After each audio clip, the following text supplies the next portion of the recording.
Assalamualaikum warahmatullahi wabarakatuh.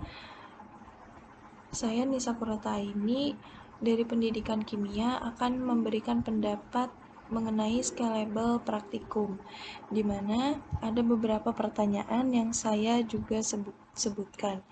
Sebelum melakukan praktikum, Anda diminta memahami program praktikum standar dari UT.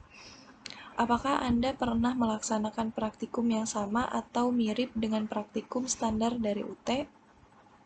Sebelumnya saya akan membacakan judul praktikum yang saya buat kemarin, yaitu pengaruh deterjen terhadap pertumbuhan hidroponik daun bawang, di mana saya pernah melaksanakan praktikum yang mirip dengan praktikum standar dari UT, yaitu praktikum pertumbuhan kacang hijau, di mana sama-sama melihat pertumbuhan pada tumbuhan. Yang satu pertumbuhan pada kacang hijau, dan yang satu lagi pertumbuhan pada daun bawang. Bisa dilihat pada gambar 1 itu praktikum pertumbuhan kacang hijau, dan gambar 2 itu untuk praktikum daun bawang. Apakah Anda mengalami kesulitan dalam memahami konsep alat, bahan, dan langkah prosedur standar tersebut? Saya tidak mengalami kesulitan pada memahami konsep alat, bahan, dan prosedur yang ada pada praktikum standar ini, karena pada modul praktikum standar sudah cukup jelas dan mudah dimengerti, terutama pada bagian prosedur kerja.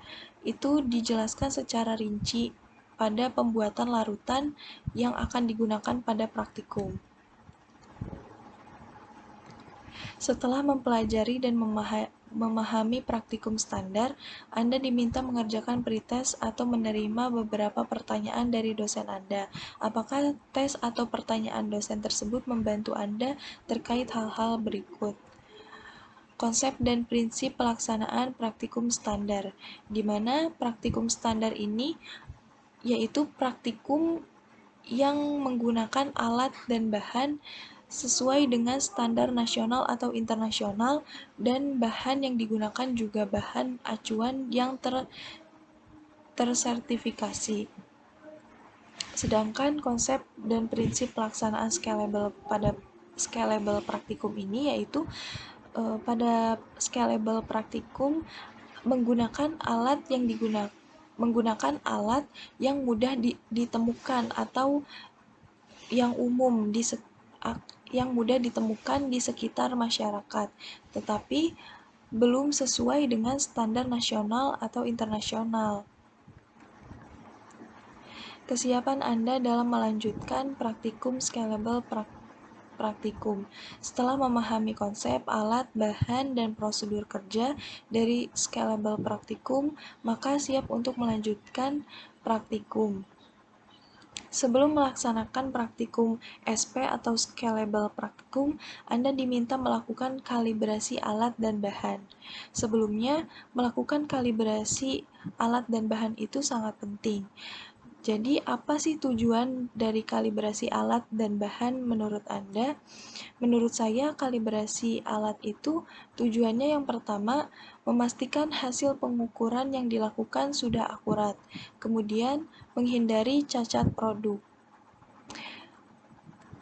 Kemudian, untuk kalibrasi alat, kalibrasi bahan, tujuannya yaitu yang pertama memastikan bahan yang akan digunakan belum kadaluarsa, dan memastikan bahan-bahan yang digunakan sudah termasuk acuan tersertifikasi.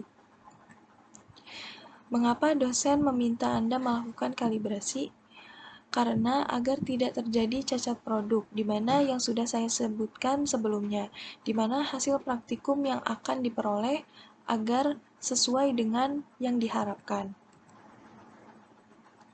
Kesan dan pesan Anda selama melakukan praktikum SP atau scalable praktikum, di mana kesan dan pesan saya, jika praktikum SP ini dilakukan secara sendiri atau mandiri, menurut saya sangat menarik, dan menantang untuk siswa, dikarenakan siswa akan menemukan percobaan yang bisa dilakukan dengan alat dan bahan secara sederhana, dan bahan yang digunakan juga tidak berbahaya.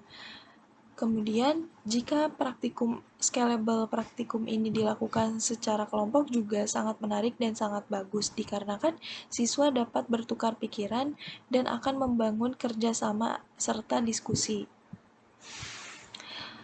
Cara menentukan alat dan bahan praktikum scalable praktikum yaitu harus dilihat bahwa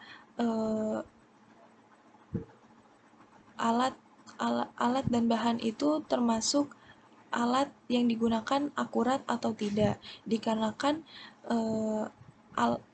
di scalable praktikum itu kan alat dan bahannya itu diganti dengan menggunakan alat dan bahan yang mudah ditemukan di masyarakat, sehingga harus dicek juga dicek untuk keakuratan pada alat dan bahannya.